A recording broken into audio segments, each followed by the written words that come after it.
Bueno, y la última charla antes de ir al almuerzo es Marcelo Azafín, que nos va a contar las características físicas de Umbriel de la ocultación del 2020. Obrigado pela oportunidade de apresentar o trabalho. Nesse tipo de trabalho, né, de ocultações estelares, com o Grupo do Rio, colaboradores de vários países, você tem um núcleo de pesquisadores e, frequentemente, um grande número de coautores, e aqui no caso, como em outros trabalhos também, observadores amadores, astrônomos amadores, especialistas nesse tipo de observação de ocultação estelar. Então, a apresentação vai ser feita seguindo esses tópicos, né? Vamos dar o contexto científico, falar das observações, da fotometria, o cálculo de ingresso e egresso dos instantes de ocultação, os ajustes de limbo, as características obtidas, né? As características físicas do Umbriel, satélite de Urano, também analisar limites né, de uma possível atmosfera e falar sobre a forte variação no limbo de Umbriel. Então, parece que Urano e Netuno, né, são planetas muito comuns na nossa galáxia, né? E, entretanto, essa classe de objetos, Urano e Netuno em particular, são os dois planetas menos estudados do ponto de vista de sondas. O resto dos planetas do Sistema Solar já foram visitados ou estão sendo visitados por sondas que ficam ali orbitando em loco, estudando todo o sistema, né? A única vez que isso aconteceu, tanto para Urano quanto para Netuno, foi na passagem da Voyager 2, em 86 em Urano e em 89 em Netuno. Em particular, o sistema Urano é muito rico, né, e ele serve como um verdadeiro laboratório de planetologia. Ele tem 5 luas principais, várias pequenas luas, um sistema complexo de anéis. No caso particular das luas,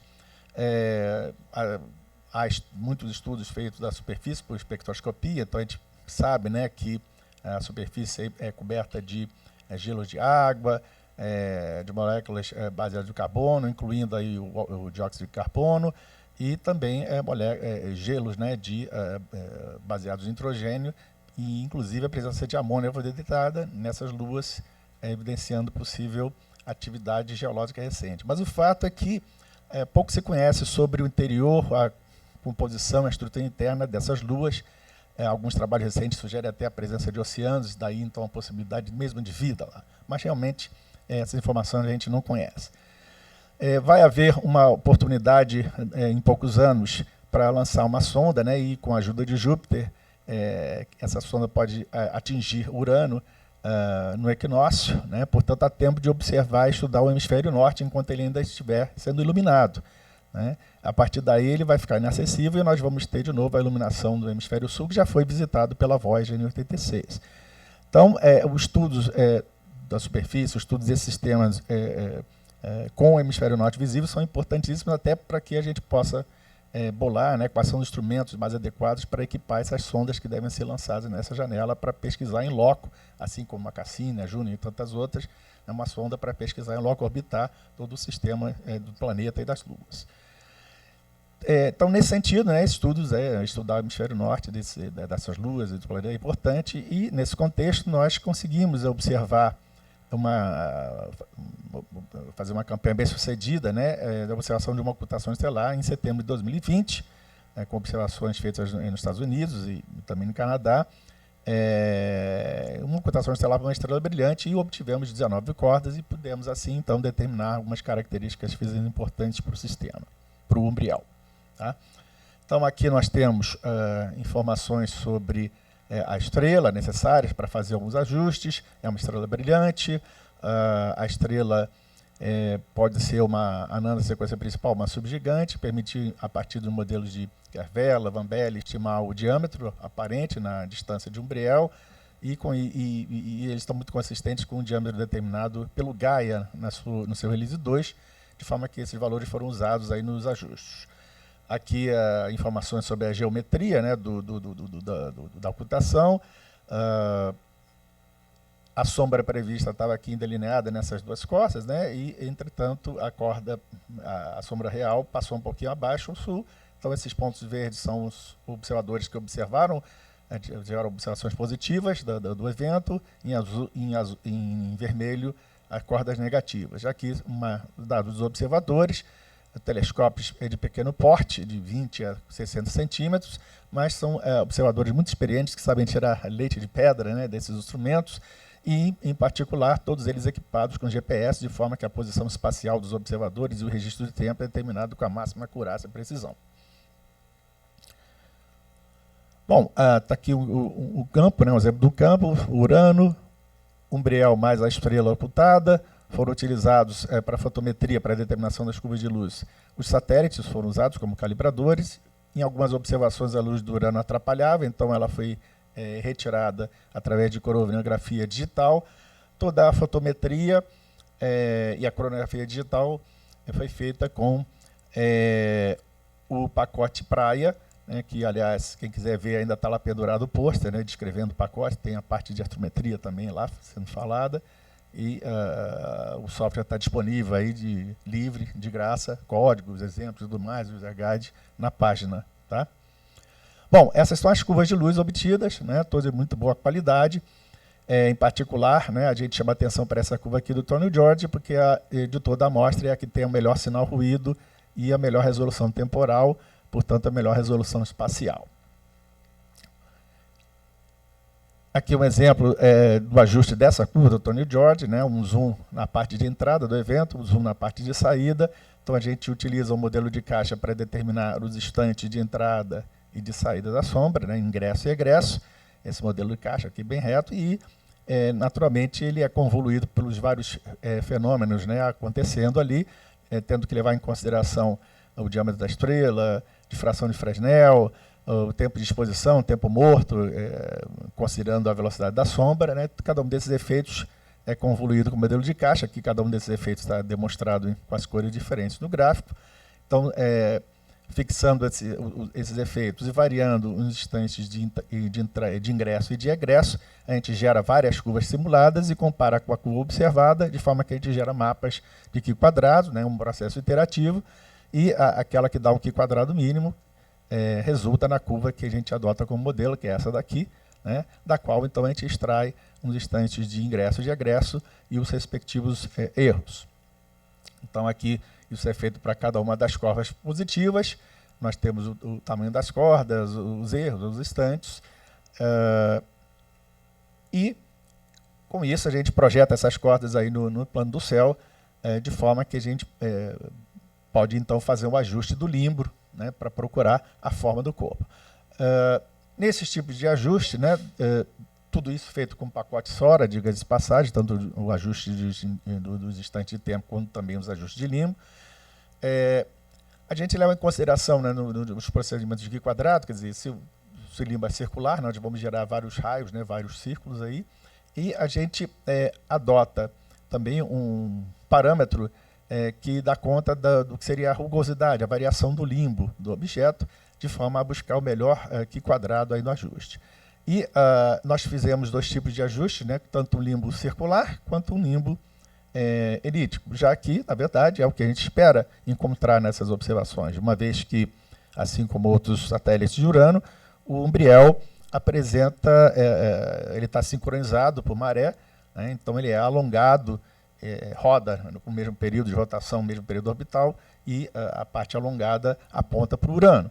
Na figura aqui, então, nesse ajuste circular, você tem o equador de Umbriel, tem o eixo de rotação nessa direção aqui, e esse meridiano mais em preto englobaria os eixos de rotação e o Urano, que está nessa direção. Então, você teria um alongamento maior nessa direção, né?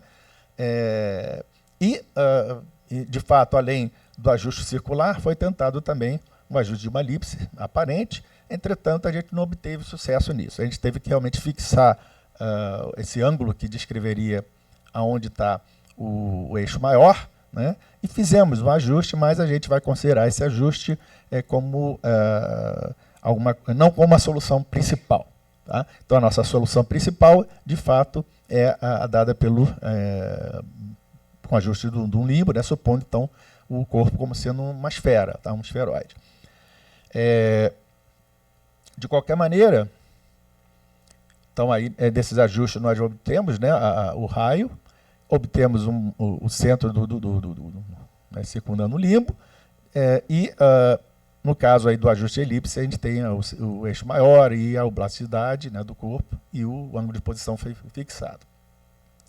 Tudo bem, a gente vai então considerar como ajuste principal o ajuste circular, mas ainda assim, uma vez que fizemos o ajuste com a elipse aparente, a gente pode então interpretar aqui, tentar achar, né, qual seria o tamanho, né, qual seria a forma do elipsoide real, né, considerando então os eixos menores B e C iguais, e a partir da solução aparente, da elipse aparente, determinar então os valores de semi-eixo maior e menor do elipsoide real. Né?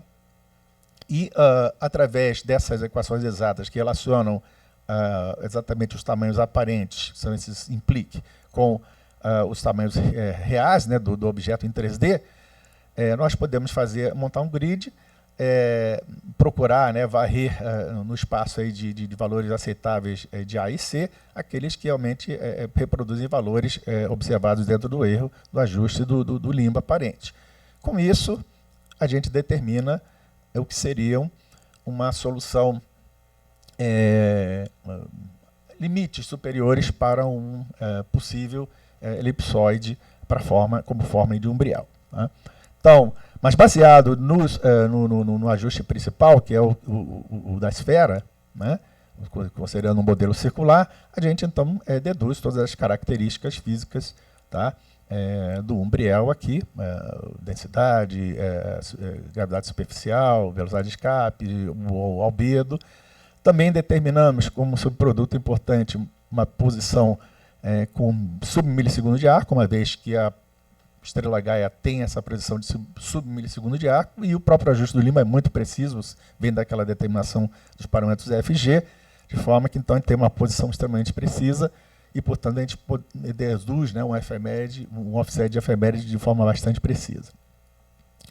Bom, então, lembrando, né, que a gente tem a medida do raio da Voyager, né, também, né, e medida da variação do limbo, né, da topografia de umbriel.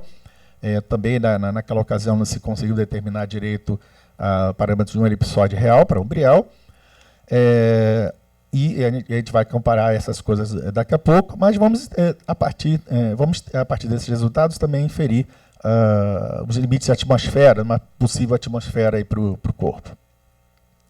Então, há duas maneiras de fazer isso. Uma delas é comparar o raio obtido da ocultação com o raio determinado pela Voyager. O raio da ocultação é um pouco menor, mas está dentro do erro, mas ele poderia ser menor devido à presença de uma atmosfera próxima à superfície, e os raios de luz sofrem deflexão, e aí você teria um raio menor deduzido na ocultação. Então, considerando então o erro, né, a gente pode supor, né, testar um limite de 1 sigma, que daria então 2.3 mais 2.9, 5.2 km, e a gente assume então uma atmosfera em equilíbrio de vapor a 70 graus para uma atmosfera dominada por dióxido de carbono. Então, a gente, utilizando esse modelo, calcula a deflexão, né, calcula a pressão para cada pressão dada pelo modelo, a gente calcula qual seria a deflexão. Quando a gente chega em 5.2, a gente encontra o valor que é meio que irreal, 150 nanobars. Existe uma forma melhor de calcular isso, que é o que a gente realmente vai adotar como resultado, que é utilizar as próprias curvas de luz. Em particular, a melhor curva que a gente observou, aquela do Tony George. As curvas de luz são muito sensíveis à presença de atmosferas, mesmo tênues, próximas à superfície. Então, aqui a gente está saindo da ocultação, que a gente está entrando. Né? Então, a gente pode realmente, adotando o mesmo modelo da atmosfera, né, deduzir a pressão e, por ray tracing, simular, né, calcular curvas sintéticas e comparar com a curva observada. Aqui nós temos a curva observada em vermelho no ingresso e em azul no egresso. Então a gente usa todo esse conjunto de dados simultaneamente, a gente produz as curvas sintéticas e compara com as observadas. Então aqui a gente vai ter, essa comparação vai dar um Q quadrado, né? Então a gente vai ter a pressão em função aqui do Q quadrado. O fato é que a gente não descobre nenhuma atmosfera, não detecta nenhuma atmosfera global, porque realmente a variação é muito monotônica, né? E ela vai até zero. Como era de se esperar, para uma superfície, para esse modelo, né? Para a temperatura de 70 kelvins, a gente deve encontrar alguma coisa com 1/10 de milésimo de nanobar de pressão. Mas, considerando os thresholds de 1 sigma e de 3 sigma, a gente estabelece como limites superiores aqui para 1 sigma 13 nanobars e para 3 sigma 72 nanobars. Nesse ajuste aqui, né, pegando 72 nanobars, por exemplo, a gente ajusta a curva obtida, né, simulada, é essa aqui. Você vê que ela destoa um pouquinho quando a gente está chegando próximo aqui à queda, o que significa que o limite superior provavelmente é menor do que 72 nanobars. Bom, isso é interessante porque deixa eu voltar aqui. Isso é interessante porque apesar de não ter nenhum registro na literatura, mas outras luas de Urano apresentam temperaturas um pouco elevadas. Já existe na literatura constatação, por exemplo, temperaturas de 86, 87 kelvins, né? Então, se você tem alguns depósitos de carbono, né, nessa temperatura, esse modelo aqui ele é muito sensível a aumento de temperatura. Até para a temperatura de 90 kelvins, você já atinge esses valores de pressão, de 13, 15 nanobars. Né? Então, se existe algum depósito na superfície e o Sol fica ali iluminando durante algum tempo, né, um ponto subsolar que está sobre um depósito ali de material de CO2 pode gerar uma vaporização que chegaria a esses níveis aqui de pressão. Tá? E, de fato, a gente verifica, a Voyager observou no hemisfério sul, alguns depósitos, tem a cratera de Unda, que tem aquele anelzinho, né, brilhante, muito similar à cratera do Elliott de Plutão. Então, ali você poderia ter um depósito com o Sol batendo continuamente naquela região, como é típico na configuração orbital do satélite de Urano. Você pode realmente ter atmosferas locais e ciclos, né, sazonais, da atmosfera subindo, evaporando, depois colapsando. Então, a gente adota esses valores aqui como limites superiores para uma eventual atmosfera. Mas, globalmente, a gente conclui que, tá, como esperado do ajuste, que não há uma atmosfera global. E, para terminar, em relação à variação do limbo, né, do estudo de imagens da Voyager, na época, já se sabia que, no caso de Umbriel, há uma variação muito forte do limbo em relação ao que seria o elipsoide ou a esfera média dele. Né, e variações da ordem de 5 quilômetros. Recentemente, essas imagens foram revisitadas. Ok, já estou terminando, é o último slide. Então, recentemente, essas imagens foram revisitadas, métodos mais avançados, incluindo fotoclinometria, foram aplicados, e eles confirmam essas variações realmente grandes ao longo do limbo do Umbriel. E interessante que esses valores estão muito consistentes com o valor obtido daquele ajuste da ocultação, que é o parâmetro de limbo, que é de 4,2 km, alguma coisa abaixo de 5, mas de qualquer maneira, dentro dos erros, a gente pode considerar como igual, né? De forma que a gente pode dizer que, tanto no hemisfério sul, como agora no hemisfério norte, sondado pela ocultação, há uma grande variação no limbo, realmente, de Umbriel, que se destaca em relação aos outros satélites, que não apresentam essa característica, à exceção de Miranda, mas Miranda é um caso à parte, é menorzinho, a gente realmente espera uma variação grande ali. Né?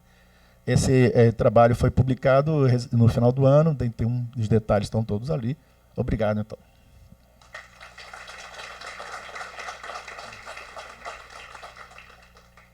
Obrigado, Marcelo. Perguntas?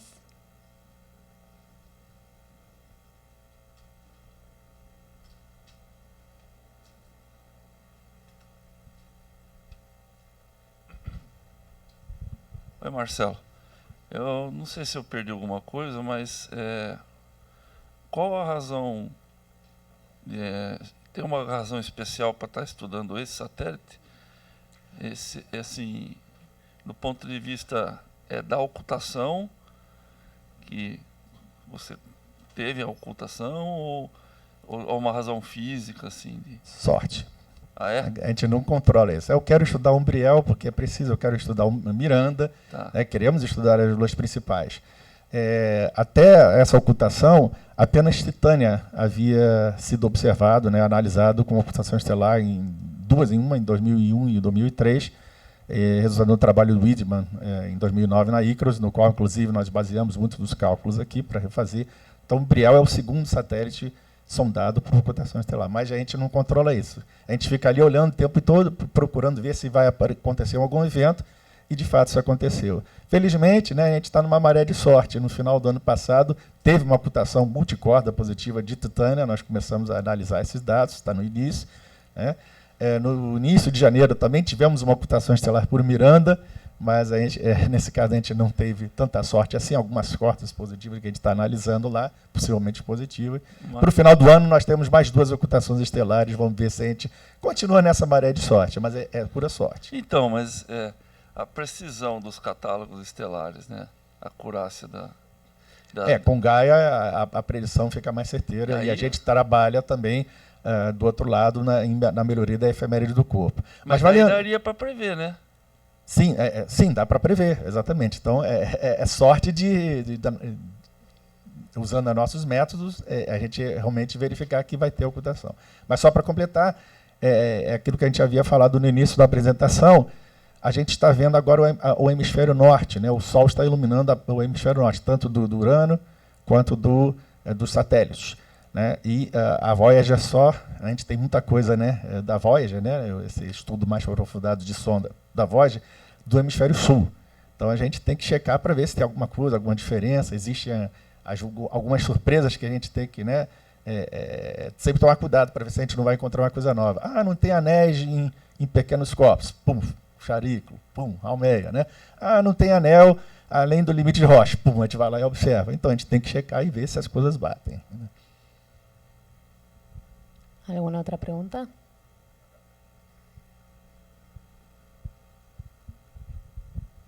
Marcelo, alguma razão especial para modelar a atmosfera com dióxido de carbono? Sim, estudos espectroscópicos apontam que a abundância é dióxido de carbono, no caso do Umbriel. Né?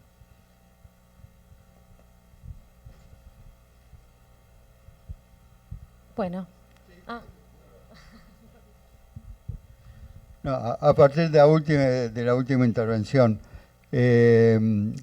a la distancia de Urano, ¿el dióxido de carbono no está en estado sólido? Sim, a princípio sim. Gelo de carbono, gelo de dióxido de carbono, 70 Kelvin. Né? Mas a vaporização, tem os modelos que consideram a vaporização, né? E o que a gente encontra nesse modelo na superfície é que a pressão resultante dessa vaporização é muito pequenininha, décimo de milésimo de nanobars.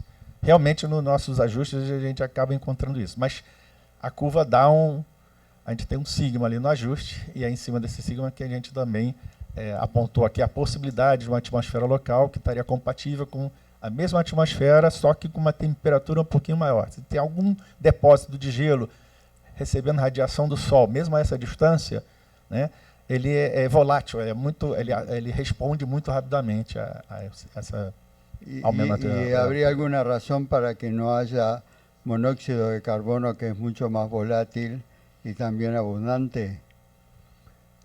Pode haver depósitos, né, talvez causados por impacto no centro de uma cratera.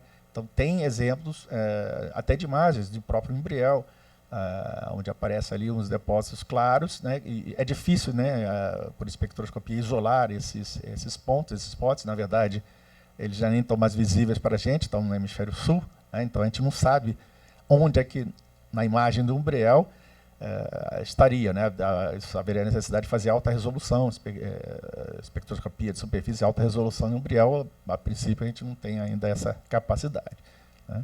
Só por imagem de sonda, e por enquanto não tem nenhuma sonda lá para a gente examinar. Então, mas são hipóteses, né? Bueno, ¿alguien? Bueno, agradecemos de nuevo a Marcelo. Gente,